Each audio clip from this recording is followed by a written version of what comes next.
Let's get going, dude. WCW Monday Nitro, also August 28th of the year 2000. Okay, who else had to check like 5 times to make sure they were watching the right show?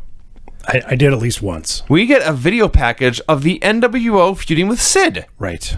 Well, the only reason I didn't check is because I had been alerted that the NWO like reformed and broke up or something. And so, plus it's a Russo show. Like, well, that's another key. I realized that. If this that. were a show in 1998, yes, I would have done that. In the year fucking 2000, who the hell there's knows? a new crazy thing every week. Why is Mike Awesome a 70s guy this week? Don't know. Let's just stop for a second. 5 minutes later, I got your point. Vinny, let's not gloss over this. Right.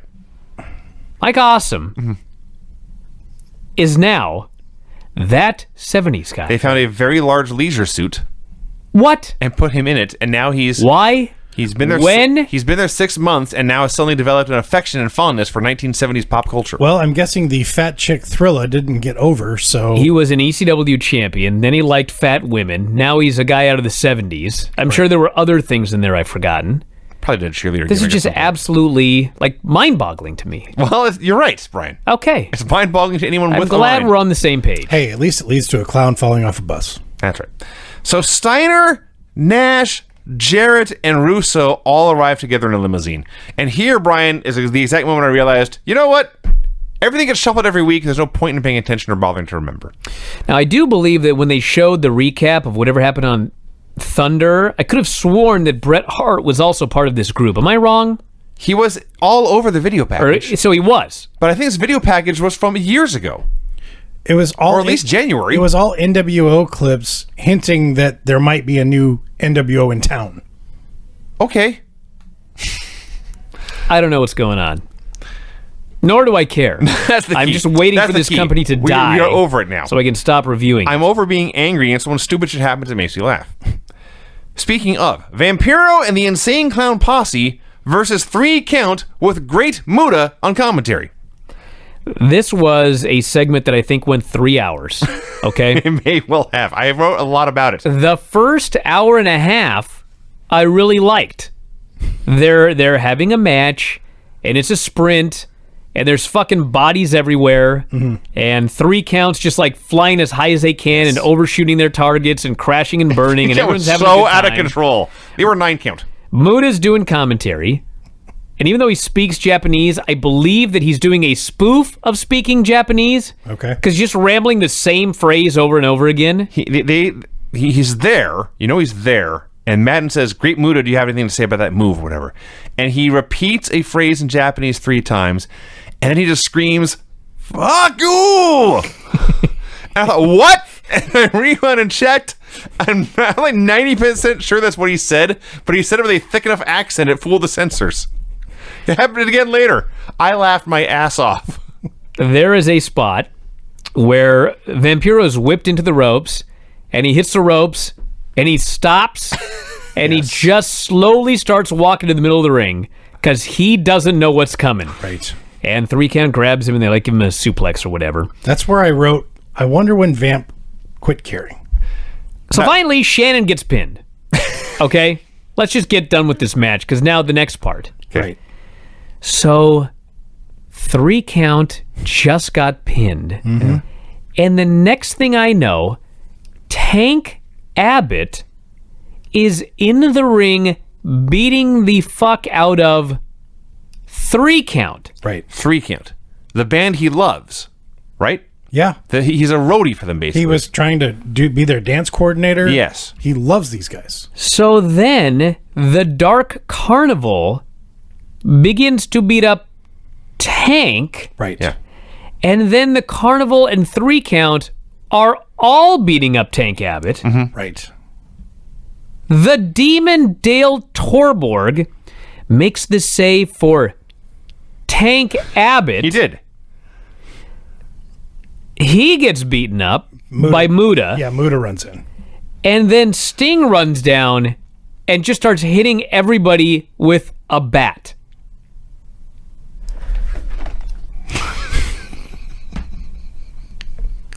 See, this is where I was just laughing. I didn't check to see if I was watching the wrong show.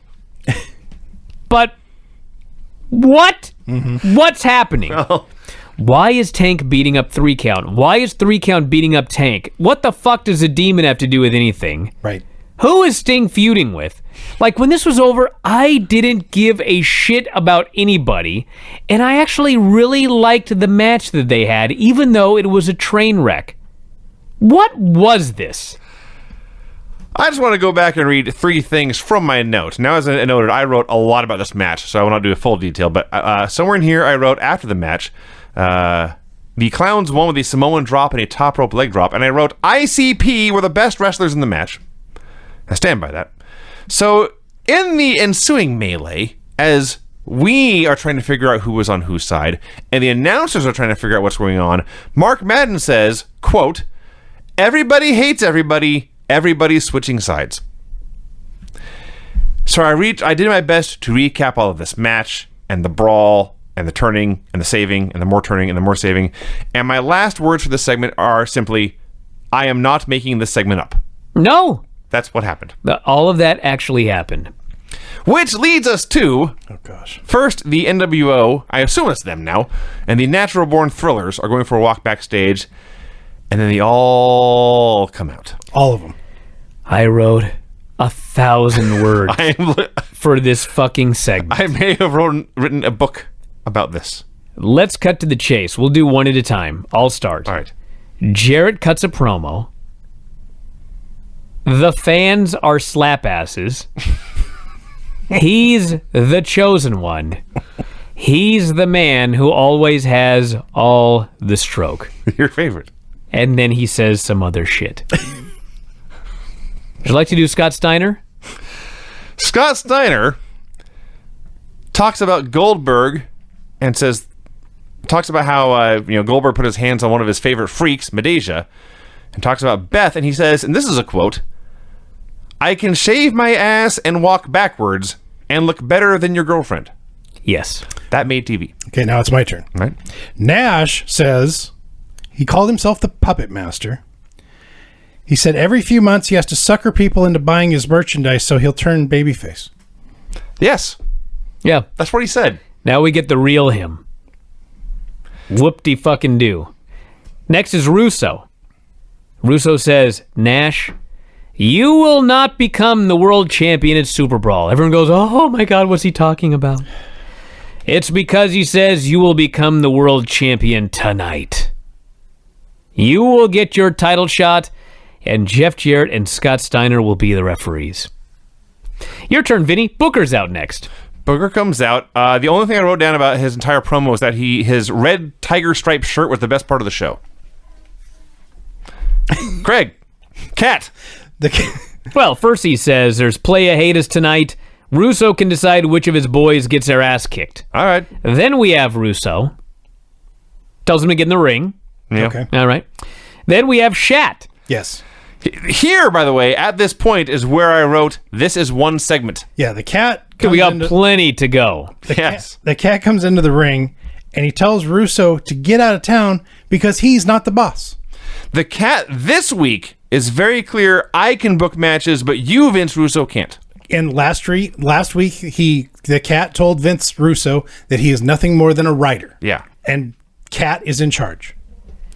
Tells Miss Jones to go get his, quote, karate suit out of the car. I believe Cat would say that. That's Gee. Oh. His karate suit. Karate suit. Russo kicks him low. Heels beat up Shat. Heels beat up Booker. Filthy animals who are now inexplicably baby faces. I guess. I don't know what the fuck happened. They come down. And then as everybody is leaving, there's still more. And this is very important. Goldberg appears on the big screen.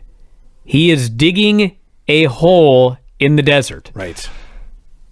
He says, I am going to take out every one of your goons, Vince Russo.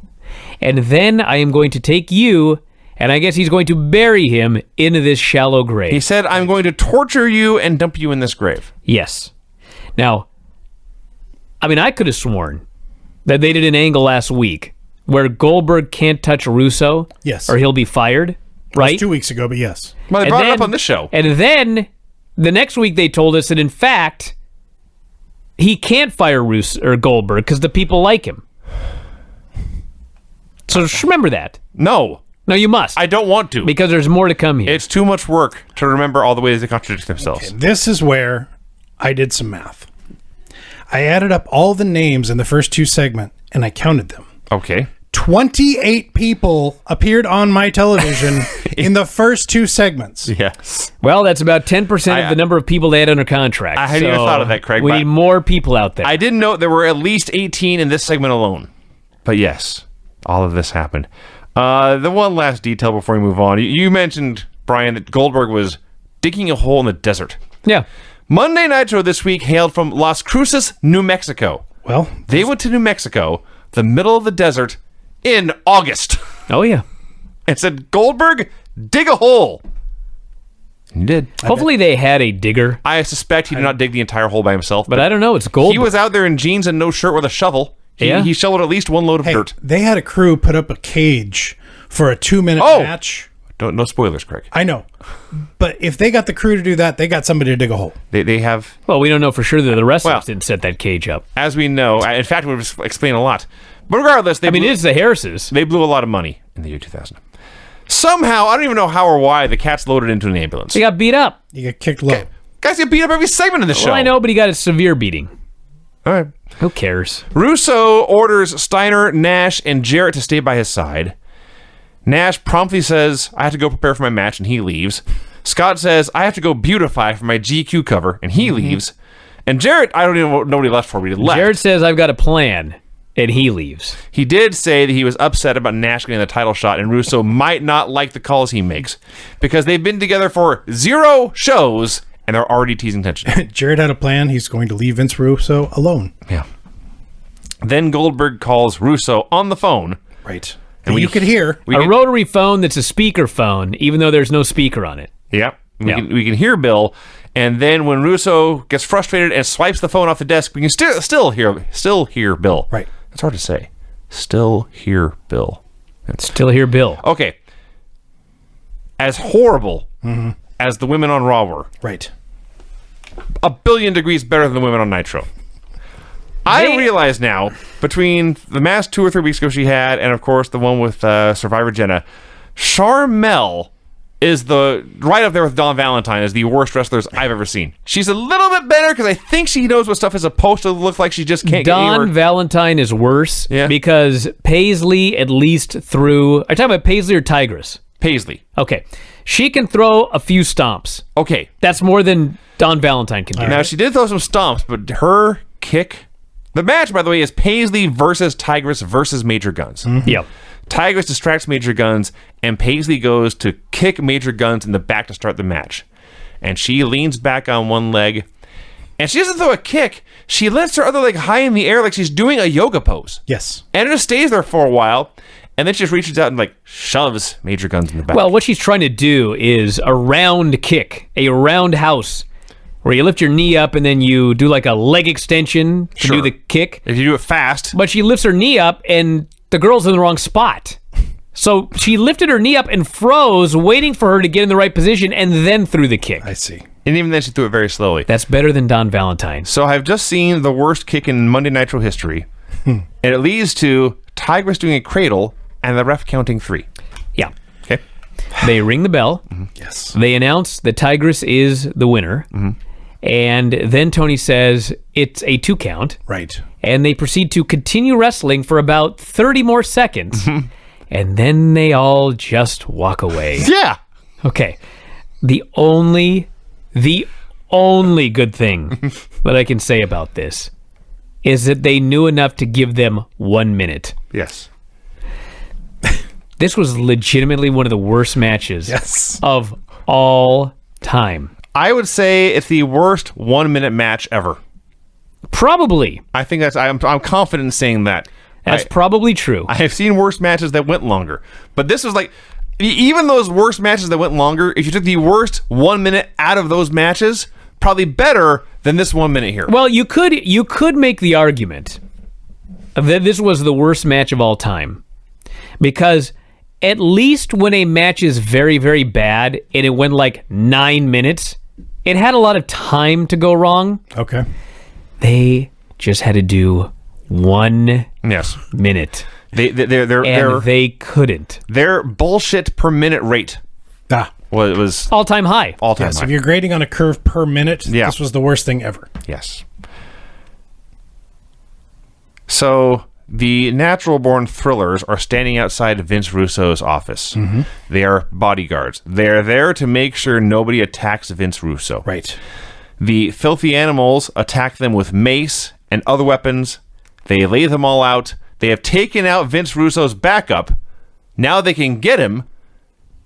And they open the door, and Conan says, "You need more backup." And he closes the door. The best part was, What is the point of this? I don't know if Russo knew that he could be seen on camera, but he's sitting at his desk. How can you not? He's way out in the distance. Yeah, but the camera's there. And Conan just like pokes his head in the door to yell something. Right. All right. Russo is literally just sitting in the chair, and he's putting his head kind of he's got his hand on his temple or whatever. He doesn't move. Oh. He doesn't react. He doesn't freak out. No. He doesn't say anything. He's just fucking sitting there after his security guards all got beat Yes. up. He doesn't sell any fear that Goldberg is busting through the door. I don't think he knew that he could be seen. It's my only conclusion. Probably not. We have Jeff Jarrett's plan unfold. Okay, this was funny. It would get much funnier later. Yes. A pickup truck full of guitars pulls up. Excuse me, a pickup truck full of guitars? There's a pickup truck. Okay. You know, the back by the truck, the bed of the truck, bed, yes. it's Sure. just loaded with acoustic guitars. Now, here's the funny thing. It's not a new truck. It's not like... Oh, no, 2000. God, no. This is like a Ford Courier that they pulled out of a junkyard. They pulled this.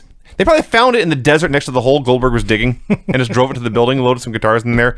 And It's funny. Let's not gloss over this. So, there were like 2 gimmick guitars in there. yes, But the rest were like real guitars. they got, I don't know, 15, 20 And guitars. I'm and- sure they were not vintage No. Fender guitars or whatever. No.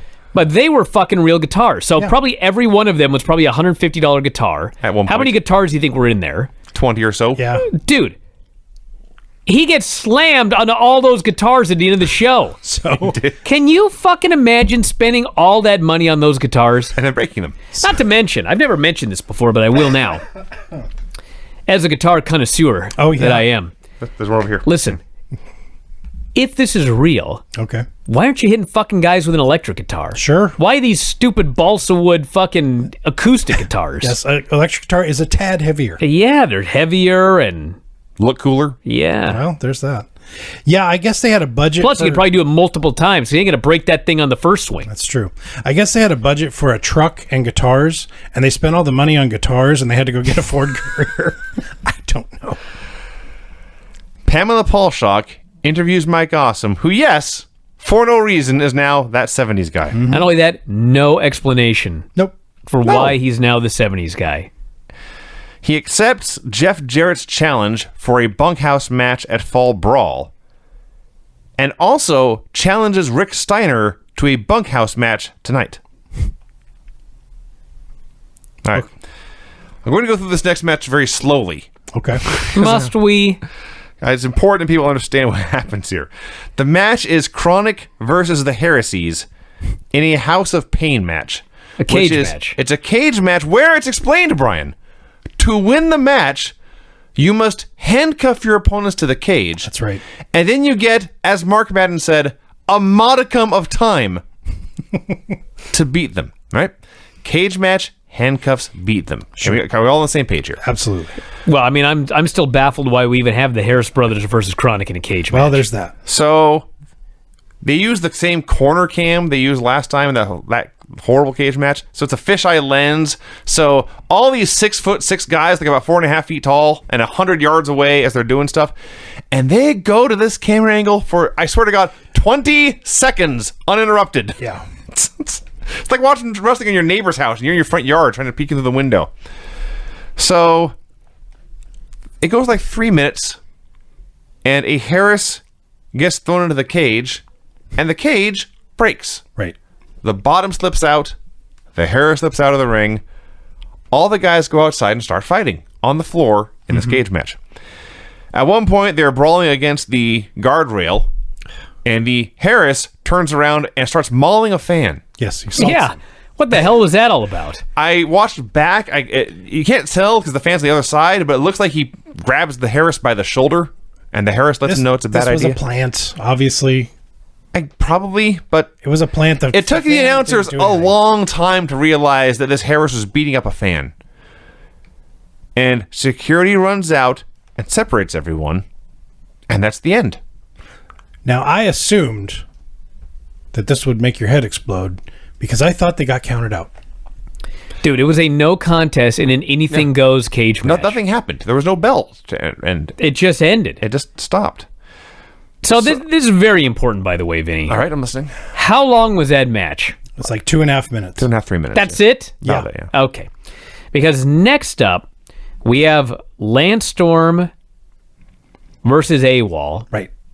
In his tables match. Prisoner and of War Lance match. cuts a promo and he challenges anybody in the MIA to a prisoner of war match where the winner gets to take one of the loser's buddies prisoner. Now keep in mind, Elix is Lance's only remaining friend. That's true. Big risk. So, huge erection comes out and he offers AWOL for this match. And if you didn't notice, as AWOL is lumbering to the ring, Lance turns and he alerts Elix to get the table. Now, this is not a Dudley's reference. Right. The reason he did that was as AWOL is coming to the ring, apparently the ref said, "Go home now." Yep. So my point is, like, I guess the heresies and Chronic went too long. Okay. I didn't see And that we coming. had to cut time from this match. To 0. They immediately drop kick AWOL off the apron through a table. I will add, they still had time for Elix to interfere. And you have never seen a man kidnap a woman faster than Lance grabs Major Guns and drags her ass backstage. This went like a minute. Oh, less than that. maybe. Way less No, than I'm that. talking like beginning to end. Yeah. Like make the Oh, challenge. including the promo? The whole Yeah, thing. probably, yeah. So, Lance Storm grabs Major Guns by the wrist. They are running to the back. Oh my Yeah. God, sprinting. And Tony Schiavone, keep in mind, she's been kidnapped, all right? I know there's a match stipulation, but she's being taken prisoner against her will. Tony Schiavone screams, "She's with Team Canada!" Let's go to Pamela. Moving on. Just laughing for the show. All I can do is laugh. So Pam's interviews Sting. I actually love this promo because, Because it was great. well, Sting is going to face Muta. Okay? Yeah. Sting is going to face Muta. That should be big. Pamela says, "Sting, tell me about facing Muta." Sting tells her about facing Muta. Then, when the interview's over, Tony Schiavone starts plugging matches and then adds as an afterthought, "We'll also have Muta versus Sting later." As if he's making a breaking news update immediately following an interview where they talked about Sting versus Muta. Nobody knows what's going on. No. Not a damn clue. It was a great promo by Sting. Booker T puts on his boots. Yeah, we can't take that off this show. Instead, we got to cut Rick Steiner versus Mike Awesome to 1 minute. They had a 1-minute bunkhouse brawl. Also with a table finish. With a table finish and interference. Now, it's a bunkhouse brawl, so fine. But Jarrett runs out, hits Awesome with a bat behind the referee's back in this bunkhouse brawl, and then runs away. Why? There's no rules. Stay there and hit him more. Steiner suplexes Mike Awesome through a table and pins him. This is to set up Awesome versus Jarrett in a pay-per-view match. Kevin Nash versus Booker T with Jeff Jarrett and Scott Steiner as the special refs. Oh, my God. It's Nash versus Booker. Steiner and Jarrett are refs. Exactly what I said. Vince Russo is at ringside doing commentary. And I'm just getting so ready to rant about the heel ref gimmick. And instead, the referee, Jeff Jarrett, starts calling the match down the middle. Mm-hmm. He ejects Scott Steiner. Mm-hmm. Vince Russo is baffled on commentary. And imagine being such a fucking horrible booker that you're baffled by your own booking. Touche. And if you think that I'm being too hard on this, in storyline, Russo is the writer. Mm-hmm. They've established in storyline on this show that he's the writer. That's right. He has written something, and he can't figure out what's going on.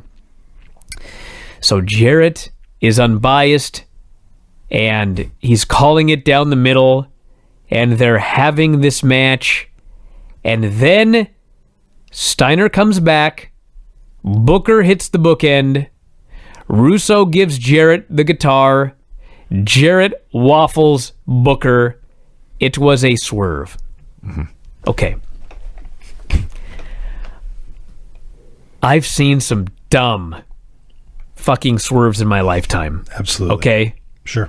We all have. This may have been the dumbest swerve I have ever seen. And think about the ground that this covers. Their plan,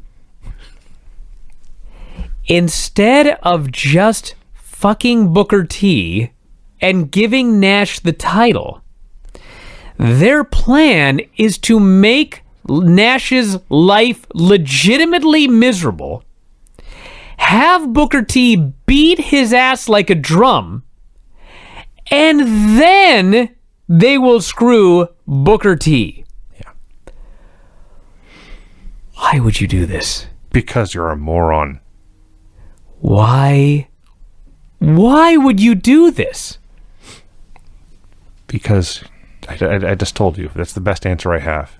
Because your brain is not working properly. It's at a very low level. No, my brain not is yours, working. Yes. The person who did the show, Brian. It is mind-blowing how little intelligence is displayed in the booking of this television program. Mm-hmm. Like, you can think for 1 second and realize how stupid this is.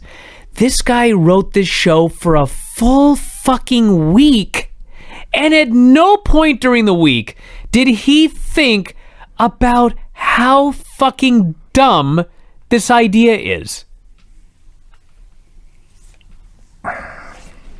Yeah. I don't know what to tell you, dude. You're having a seizure, I understand. Jesus Christ! Yes, it is obvious on its surface what a horrible plan this is. But they went through with it anyway. Mm-hmm. There, we glossed over because it was already a 40-minute segment, but the promo earlier with the 19 people, Russo at one point pointed to himself and Nash and Jarrett and Steiner and said, getting this group together has been part of my 11-month plan. A year? Okay. It took you almost a year. You've been writing for a year, and it took you this long to just put these guys together? Say, Jarrett, you put Nash, a guy Steiner, in a fucking come with 70s me. suit earlier. It seemed like it was pretty fucking easy to do that. You know, the thing about this that really bothers me is, it doesn't bother me, it's just mind-blowing. So, if I'm Vince Russo, okay? If I'm Vince Russo. Okay. Vince Russo. Sure. If you think about the storyline, as a writer in real life, I am a fucking dumb idiot. Okay. I'm a moron. Right. Okay. Get that drop. If you look at it from the perspective of it's a wrestling storyline, I, Vince Russo, am a dumb fucking idiot. Yeah. Because why didn't you write it? There's like no option here in real life or in storyline where you're not a dumb fucking idiot. Right. That is mind-blowing. It is. It's perfect in a way. So they hit Booker with a guitar. They go through the trouble of wiping these shards of guitar out of the ring. Nash hits a powerbomb. They count the pin, and Nash is world champion. I just laugh so hard at Nash. He's like, his hair's all disheveled. He's had a rough night. He's selling it like and I'm just thinking, that was your plan. Yeah. Let's make Nash have a miserable time. We could all quadruple and then team fuck the Booker and guy. pin him in 2 minutes, but we'll let Booker beat Nash to a pulp first. What a bunch of idiots. In storyline, like, what a bunch of morons. The best thing was they cut to the announcers, and Tony seriously looks in the camera and he says, "It's the worst thing to ever happen to the WCW title. And we've seen a lot of bad things happen." Now, honestly, As if. it's not even on the radar of terrible things to happen to the WCW title, but it was a funny line. I will just say that every time Vince Russo calls somebody a hornyacker, I do laugh. Same. Without fail. Same. That's not the main event, everybody. That's a Oh, long no, way to hell go. no. There's so much more to come. There's an hour left of the show. The NWO is celebrating backstage. We're way behind here. We better get going. Kevin Nash grabs his belt and announces he's going to go leave to eat a little Korean. To which Scott Steiner says, I got that. Booker is then leaving. He's just given up.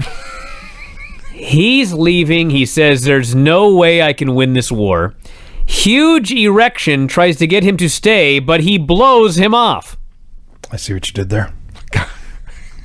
And then Goldberg arrives, and he commands Booker to not leave. And Booker stays. Yeah. Shane Douglas is in the crowd cutting a promo. They re-show Billy Kidman being hanged. Yeah, so what actually happened, the reason he got hanged was Tori, he was standing on a chair as Douglas was putting the thing around his neck. And I guess she kicked the chair out before he had a chance to really get a good grip on the noose. Oh, jeez. And so, I mean, inadvertently, Tori almost killed Billy Kidman. That would have been bad. That would have been tragic, actually. So, speaking of tragic, Shane Douglas challenges Billy Kidman to a scaffold match. Can you imagine? No. Then, here in the crowd, Crowbar attacks Shane Douglas. Sure. Crowbar. Have they been on TV together one time before? Well, I think the issue is we got to find someone dumb enough to take a bump off the balcony through one table. Now they had Crowbar. They had to have done this because Shane did the big fall the night before on SummerSlam, right? Oh, No. Shane Douglas. Well, I mean, that may be... Here's the thing. It actually makes sense, as much as I hate to say it. They wanted to do a scene where somebody took a big bump off something high because they're building up a scaffold match. Okay. That was the point of this guy taking the bump off the thing. So Crowbar attacks Shane. Crowbar is distracted by something we can't see. Was Daphne. We are later told that Daphne and her new boyfriend are there. Reno. I don't know. I don't know. What the hell is happening? I'm trying to figure out why Crowbar is attacking Shane, why he's being distracted by somebody we can't see. Shane Douglas body slams Crowbar out of the balcony through the air through a big giant gimmick table spot down below. Then Shane Douglas goes down to beat up Crowbar and also beat up Daphne. What in the hell I don't is know happening? what's going on. Shane Douglas then takes Tori and her pants to the ring. Tori's pants render this show not the worst show ever. Absolutely. So many catcalls by the New Mexico fans, and Douglas issues an open challenge. This segment's not over. Now, before we get to that, there was one funny thing, and that is when Douglas shoves down Daphne. Tony Schiavone says, WCW does not condone Shane's actions. He's an idiot is what he is. Okay. I laughed at that line. Okay. He is an idiot is what he is. Well, That's what Tony Schiavone said. the idiot issued an open challenge, and Goldberg answered it. Well, the idiot's Vince Russo, because it was every Russo segment ever. You shoot an angle to get a guy over, and then somebody comes out and beats the shit out of him. Yeah. Goldberg spears and jackhammers Shane. There's no ref. How could you fucking care about the scaffold match after this? This was a booking calamity. So Goldberg says Shane was in the wrong place at the wrong time and also a prick. Mm-hmm. Okay, all right. This was funny. Kevin Nash, the new world champion, time for his post-match shower. Yeah. He sets the belt down on by the sink. He drops his towel and goes into the shower, and the camera follows him in. Yeah. What? The best thing about this, I know what the best part is, Okay. but I don't want to gloss over this, Brian. Well, this is ridiculous. The camera decided to follow the world champion as he stripped, allegedly nude, and took a shower. well, yeah, So he walks in. might be a DVD coming up. I guess so. He walks in and they try to blur his ass. Yes. But they do a bad job. Yeah. He's wearing khakis You Right. clearly see him wearing these slacks, in the shower. just fucking howling.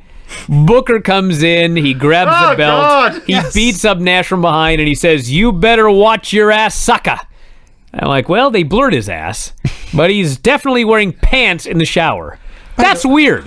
What's weirder than I think that's more weird than the guy following him in. may Maybe be. the cameraman was like, he's going in the fucking shower with pants on. Like, I need to Follow- film I need to this. document this. Yeah. And then allegedly Booker T attacked a naked man. No, he had pants on. I understand that. But we're not supposed to think that, Brian. Right. Well, I mean, we are supposed to think that because I could see his pants. Well, but no, they didn't want you to see his pants. That was unintentional. Well, no, I'm sure the issue was the pants had a brand name on the back, and they had to blur that out. You think so? Yeah, it probably said, like, Levi's. I think we were supposed to think Kevin Nash was nude. Of course we were, but this TV is stupid. So Russo is very upset that Kevin Nash has been attacked naked in the shower.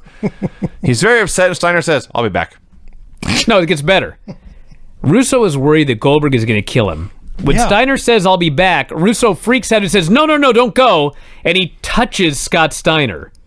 Scott Steiner cuts the scariest promo on Vince Russo ever. He goes, if you ever touch me again, I'm going to shove this pipe straight up your ass. And Russo's like, holy fuck.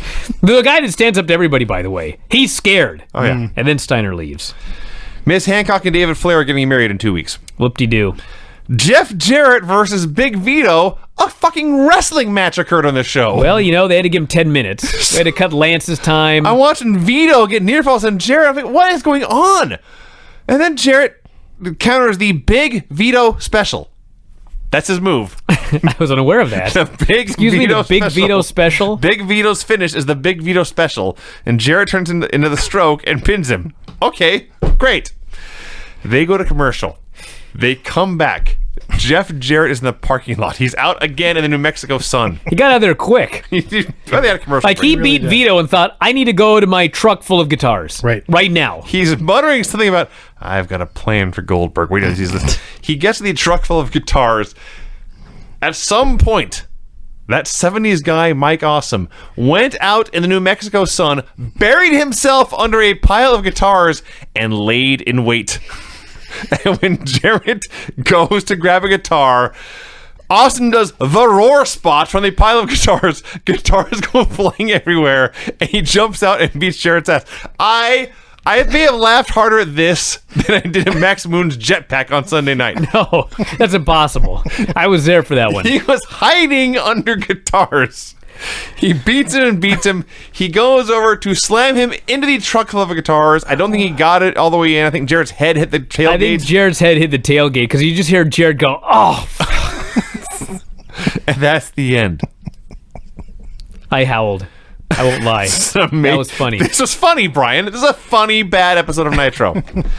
You go back in the arena. I was horrified to see Mike Sanders at a microphone again. But I will say this, he was much better this week. I'm telling you, he was an all right talker. He was much better this week. He challenges the Filthy Animals to a 5-on-5 elimination match. And I'm thinking to myself, are there 5 guys in the Filthy Animals? So here's the 5 guys the Filthy Animals had. Rey Mysterio Jr., Juventud Guerrera, Disco, Conan with a torn biceps, and Tigress. Excuse me, Tigress? Right. Tigress. Wow. In there against all these 6'6", 300-pound guys. Now, aside from Tigress, I can't believe I was actually analyzing this match. But all I could think was, you actually have 4 veterans. I won't count Tigress. You have 4 veterans in there with all of these green-ass noobs. And, like, this is what you should be doing if you're trying to get new guys to learn. Sure. They should have been going out on the road 4 days a week with this match, and these guys would have got fucking good. Absolutely. Well, they wrestled. I saw how much time was left and knew this wouldn't go long, so I was timing the eliminations. Roughly 4 minutes in, 8 guys all got counted out at once. Yes. Excuse me, Vince, what happened? I'll say it again. Roughly 4 minutes in, 8 guys all got counted out at once. 8 countouts at An octuple count 8 out. men all got counted out. This left Mike Sanders and Tigress the legal participants. They wrestled for 1 more minute. Tigress hit the Bronco Buster in the corner, or as she calls it, the face full of stuff.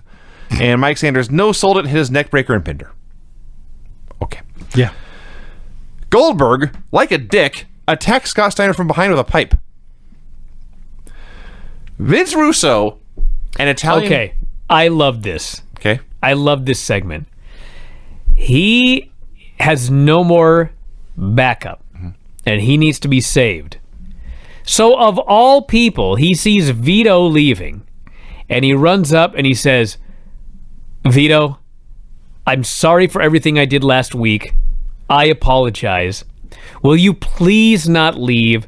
Will you please stay and protect me and make sure that Goldberg doesn't kill me? And I'm expecting Vito to just say, hey, fuck you, and leave.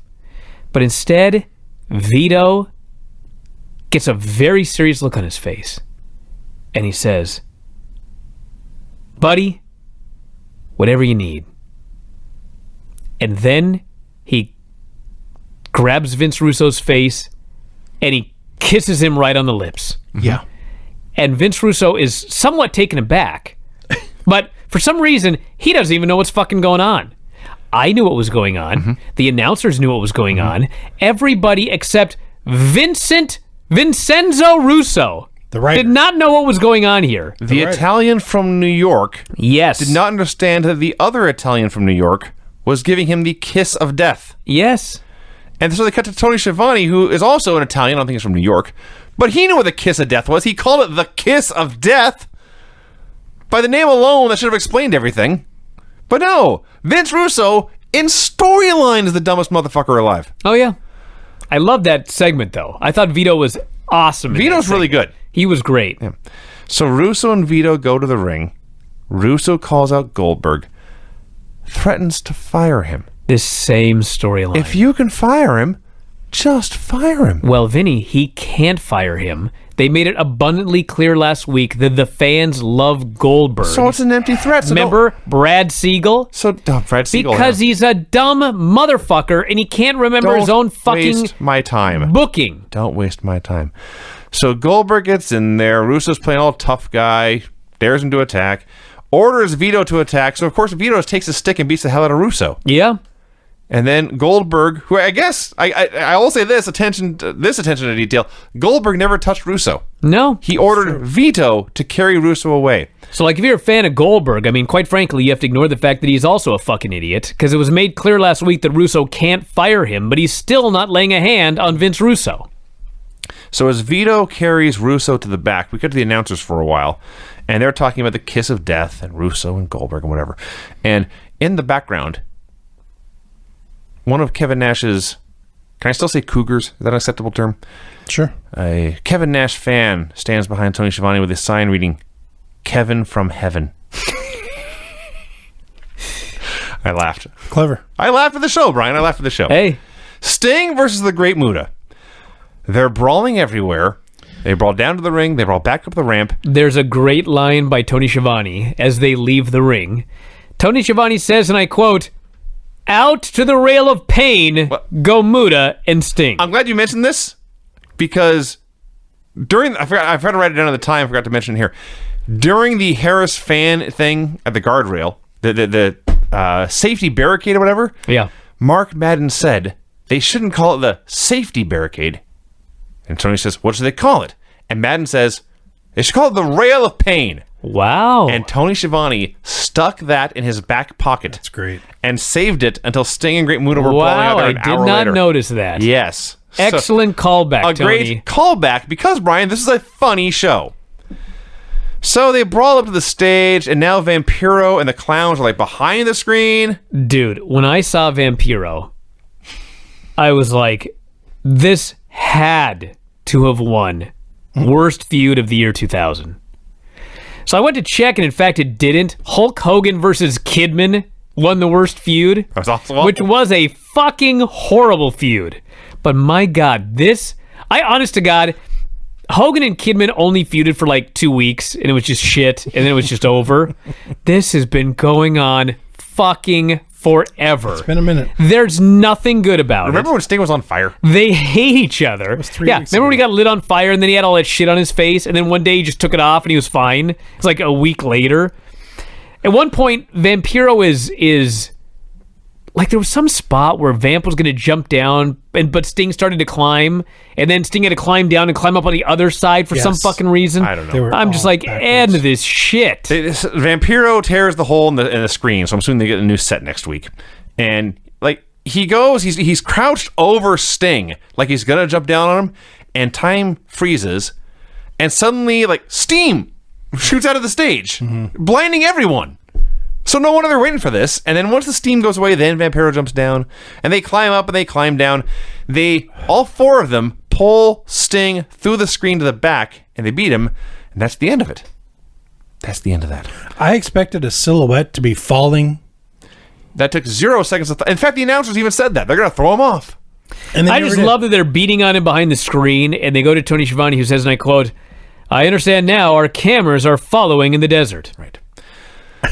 So we go to the desert. It's exactly like SmackDown. It's like, we got 60 seconds left. We need to do a big angle right now. Go to the desert. So there's Goldberg, a truck, Russo's in the dirt, and Goldberg looks up, and Bret the Hitman Hart has driven there. Now, in storyline, this does make sense because, as we'll see, he was Russo's ace in the hole. So he was with Russo the entire time. Okay. But Bill Goldberg sees that Bret Hart has driven from the tundra of Calgary, Alberta, to Las Cruces, New Mexico, and thinks nothing of it. Yeah, nary a question was asked. Look, it's Bret Hart. Hey, let's think about the fact that they're in New Mexico, and we didn't know Goldberg was digging a hole until 2 hours ago, and somehow Bret has gotten to the desert. Bret has been, because in storyline, Brian, Bret has been following Russo all day. I mean, I guess we shouldn't really mention this because I guess it doesn't matter, but this show, at this point, it was 10 o'clock in the evening. Yes. But there is bright sunlight outside, live in the New Mexico desert. There's that too. There is that too. Oh, and by the way, they're running unopposed because Raw taped later in the day. This is what they came up with. So Bill says, "Oh, it's Bret Hart." And Bret says, "No one hates Vince Russo more than me. Remember Montreal? Remember the Survivor Series screw job?" And he shakes Bill's hand. And Bill, who is in fact the dumbest motherfucker alive, says, "Here, Bret, hold this shovel." No. Yeah, No. They needed to enlarge the hole. He tells Bret, "Go dig more." Yeah. Hole's not deep enough for This this show's so bad. skinny fucking guy. Dig that hole deeper. He hands a shovel to Bret Hart and then turns his back so Bret can waffle him from behind and then say, "You like ending careers, Goldberg. I like to end careers too." And that's the end of Nitro. You know, I wrote bad show, not the worst ever. But I mean, it was a very bad show. Horrendous show. It's horrific. But I maintain it's in the so bad you can laugh at it zone. Yeah. So anyway, I watched a little bit because I was finishing my notes. The next show came on, and they are beginning to build up another triple cage match. Yes. Gosh. Which is, in fact, a historic match. Oh, it coming up is. It is. next month. Yeah. Can all look forward to that. Vinny, we must do the finishes report here. We must. Yeah, good luck with this. We must. We've gone way too long. It was a challenge, actually, just to figure out what the hell to write down. The finishes on this show were clean pin that didn't count, but then I guess it did. Apparently, a double count out in a House of Pain cage match where you were supposed to win by handcuffing your opponents and beating them. Pin after interference in a bunkhouse match. Pin after a crooked ref who everyone knew was crooked pretended he was not crooked for some reason. And then turn crooked. Clean pin. Octuple count out and then a man pinning a woman in an elimination match. And then no finish when one man is kidnapped by clowns and dragged behind a screen. Bad. Like wretched. Yeah. Not a good show, everyone. No.